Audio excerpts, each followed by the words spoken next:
Well, I thought I'd show you what I did with that two-temper axe that I picked up at the auction sale. And I don't need your help, Bob. Okay, like I said, the head on this was in pretty good shape, so I do have to sharpen it. And what I need to do is actually, I take it, I grind it flat and then put a new bevel on it because there's some nicks and chips in it, but nothing real serious.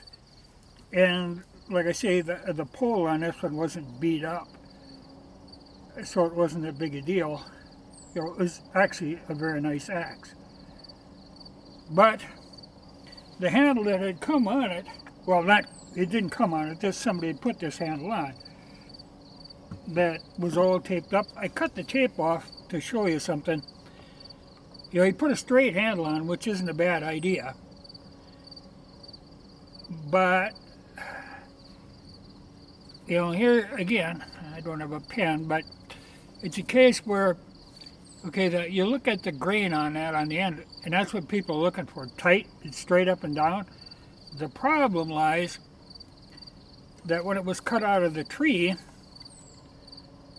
although the grain was in good orientation that way, the way it was cut out of the tree was at a kind of a bad angle.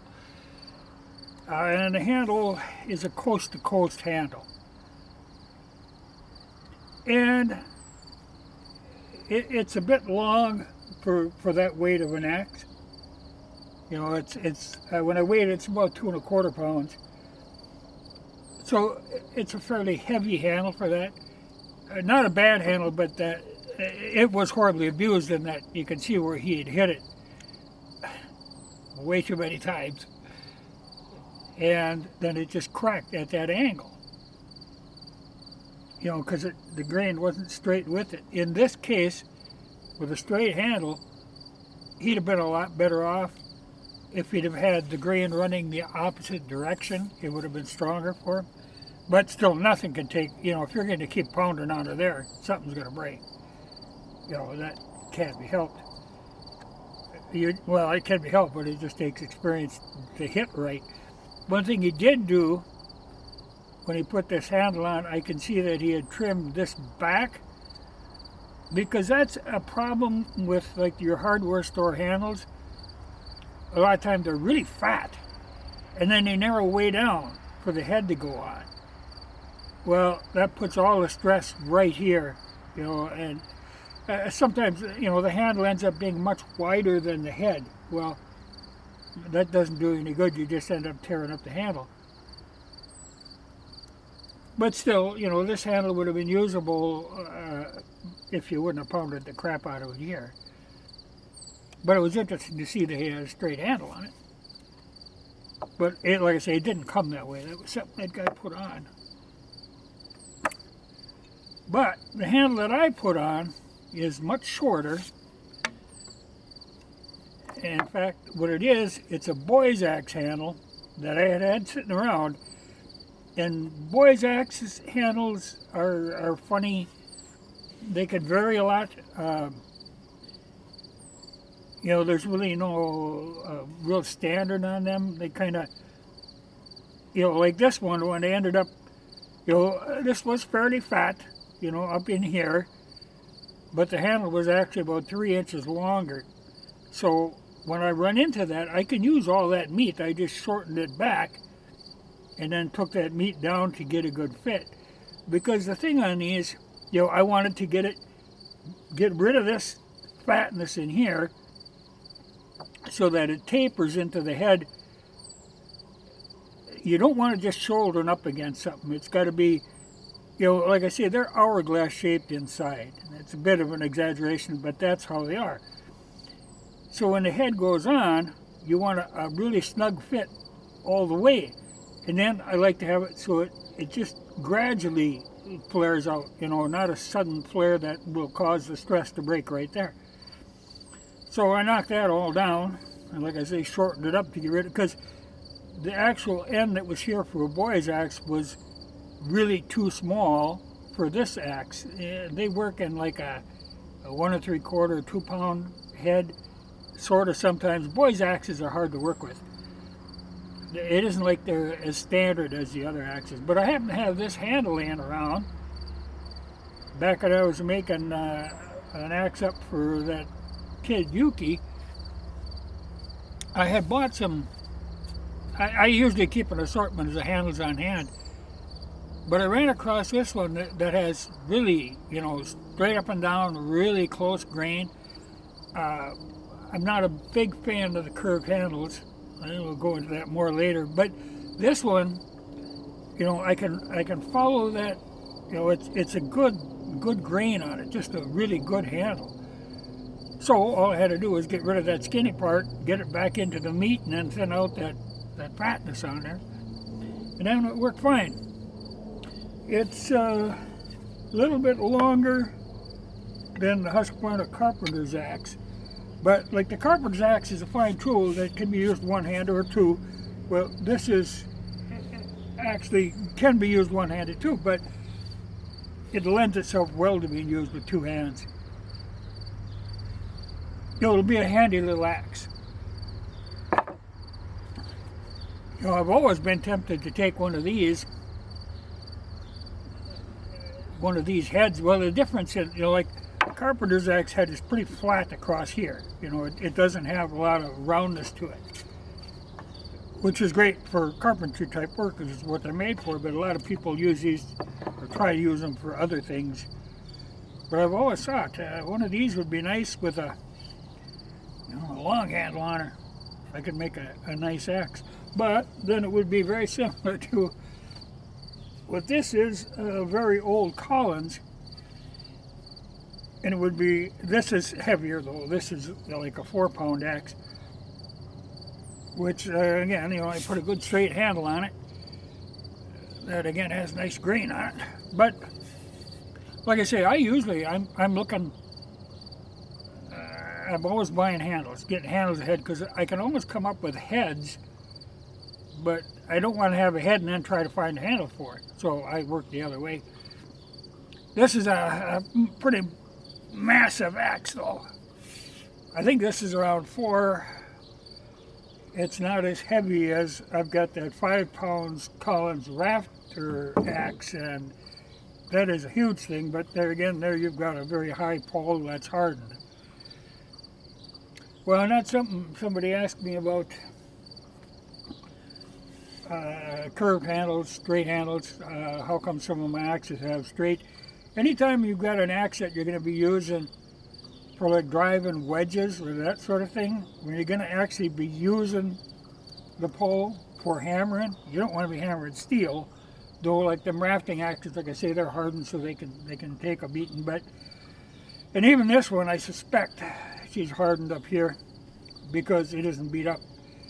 Normally, something this old would be, a lot of times if you see one that has chips out of it, that's a sign that it's hardened.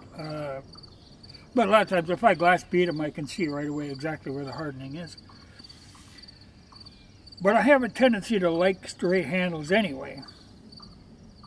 So, unless I find a really nice curved handle, like this one was a really nice handle, I tend to go with the straight handles. Though sometimes if I have particular axes, I do, that are like an older classic. This is kind of an older classic too, but I want to use this one. But if there's something that you tend to put a curved handle on it, though it isn't the most practical thing. And honestly, curved handles are a relatively new invention. I mean, axe handles used to be straight all the time. It's something people got into. The one thing I like about this Collins, and a lot of your better axes will have that cheek that comes back. It makes them a little harder to fit. It takes some fine work to get a good fit back there. But that's a good solid, once you get them in there, it just makes it much stronger. Because you see a lot of times axes that break off just right across there, because that's the thinnest part. And if you've got thin part and then that big fatness, so if you could taper that and get a good fit in there, like this one, is an old Banco Swedish axe. Now, there I took, it was actually a splitting maul handle, and you can see I thinned it way down, and there again it was much longer, knocked all that off the end. It was fat in here, so then I thinned that fatness down so I could just force that cheek in there.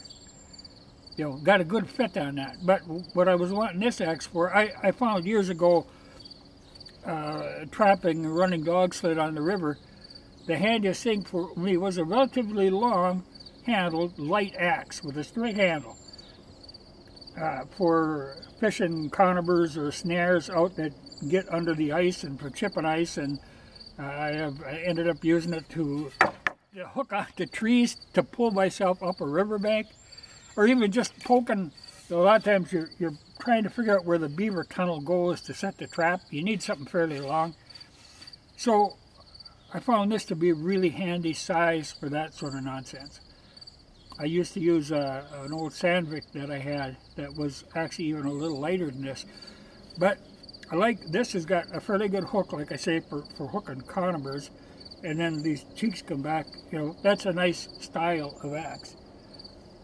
It's something I like to see on any axe. If you could find one that's got, you know, the cheeks that come back, that's a good sign.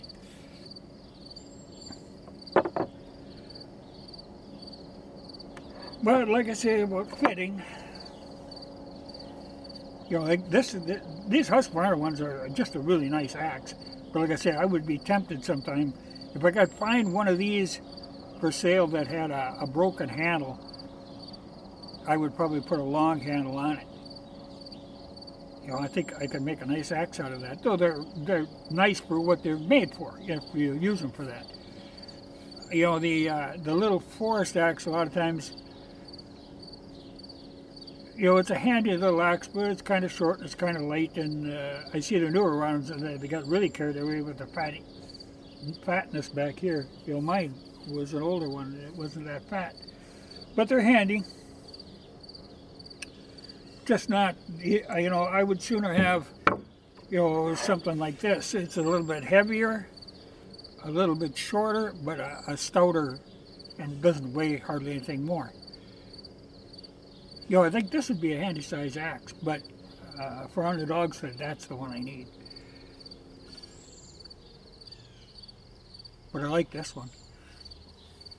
You know, it'll be it was just an excellent handle, so I got a good handle to start with, and then by shaving that down, you know, getting rid of it, because especially, like I say, in the hardware store handles, sometimes you find some horrible examples of that where they're just really fat and then really narrow down, and you're just asking for trouble there. I've seen many splitting maul handles, like some of the cheaper splitting mauls.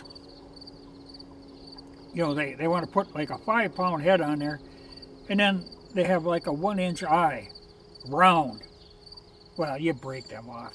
You know, that's just, that's where I use those Collins ones, are made in Mexico, Collins mauls, because they have an axe eye in them, axe handle type eye. In fact, that's what this Banco was actually, that would have been an axe eye splitting maul handle. That was much thicker, you know, I just thinned it down. But the whole idea of a straight handle is kind of a personal preference, but like I say, if I can find a good curved handle, I grab them, you know, because I can always put something on them. So this worked out very well for very little money, you know. You know, I thought about if Yuki ever broke that other one, this might be, but it's a little heavy for him now. You know, I think it's a little too much axe for him. But I'll keep this around, and if he breaks that other one, or outgrows it, you know, that might be a way to go. But I really do like, that was a nice handle, you know, as soon as I saw it. I can't resist when I go into Fleet Farm or any store that carries handles, but usually I go to Fleet Farm because there I can get the Bowman handles. And I go through the handles looking for exceptional handles. even like I say, if it's for something I don't have a need for at that time, then I know if I ever need one, I've got it on hand. So I don't pass up a really good handle. You know, like I say, the other side, you can get heads. You know, if somebody asked me about where can you get heads, you know, that all he finds in, you know, he's finding in newer Chinese stuff, you know. But you can find them on eBay, but we'll give a caution that you really have to watch. If you can find one that looks like what this one, you know, where it hasn't been messed with, I don't buy restored axe heads because a lot of times they can be very deceptive. People will take something that's really beat beyond use, and then they grind the pole down. Sometimes I can see they shorten the pole like a 1/4 inch to get rid of it's mushroomed out, but they'll clean it up. You know, but I can see that it's been thinned way down. I avoid those because what that means, it's had the crap beat out of it. Not only is it ugly, but it also deforms.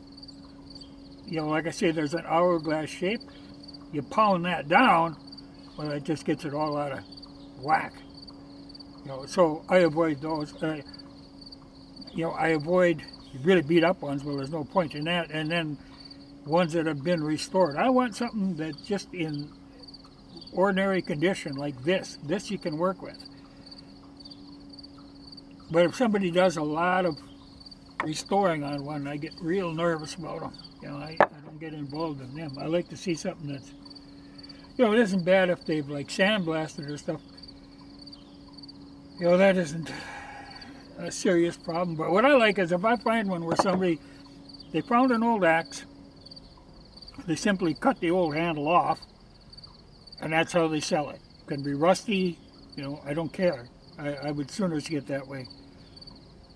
Because like on this one now, it's got a fairly high pole on it, but this is the kind of case where I see where they get all beat up, and then somebody will shorten it way down, and pretty soon you'll see that the name is real close to the top. Sometimes right at the top. Well, it didn't come that way, you know. That was somebody repaired it, so to speak. But it doesn't help the axe any, and you know that it's got to deform that eye in there. Well, that's enough. I was just trying to get rid of there were some comments I'd seen back there a ways, but when you look around and you find them, like I say, the tougher thing is to find a good handle. So, like I say, if I can find a good handle, I buy them just to keep them on hand because I can always find something to fit. And like I say, even if it isn't like this one where it was actually a splitting maul handle that I used. You know, it's nice if a handle fit right on, you know, just fits right on, but I look at them as a piece of material I can work with too, that I can do some modifying. Like this boy's axe handle that I had it shortened. It had a lot of meat here, which to me is nothing but a nuisance anyway. And a lot of times, like for this one, to thin it down, to make it light, you know, because I want a little spring, a little give in it, and I want it lighter to be able to carry it on the sled. Well, there I'll actually run them through the planer, and I can take them down. The one thing I might do, still, with this one, which I have done in quite a few different ones, knock a lot of this foot off. You know, you can take an inch off that back end and not do you any harm. You know, my hand doesn't go flying. I don't let axes fly. You know, I don't need them for that. You know, it doesn't take much to keep your hand on there. And plus you got, you know, the tackiness of the pine tar. I don't have axes flying loose.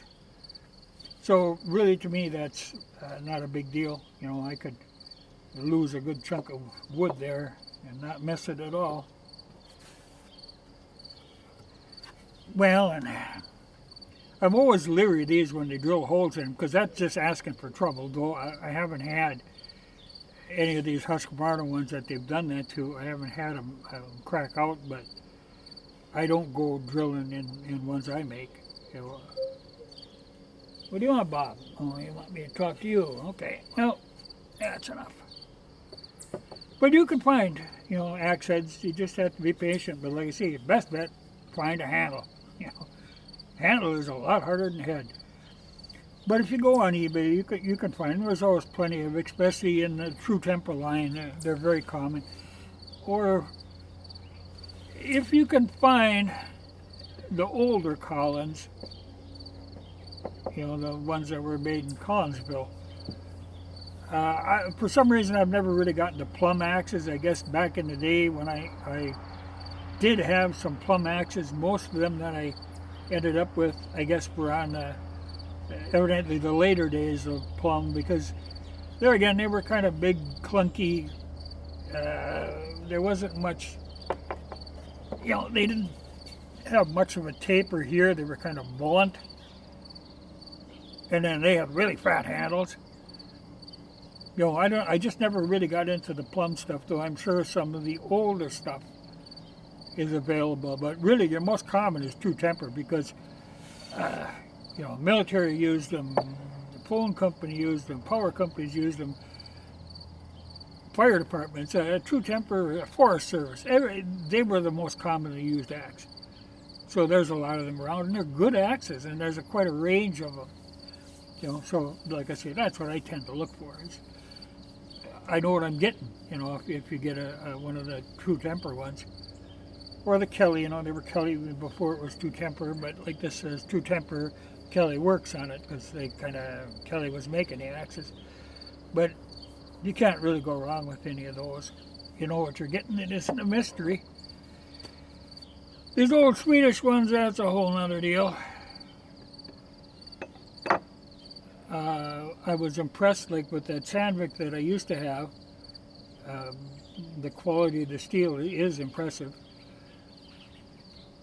This one I actually bought off eBay, but it came out of Sweden. But I wouldn't get too carried away on them. There's not a big advantage to them. Like I say, for an axe, for using, you can't go wrong with the True Temper. Or Collins.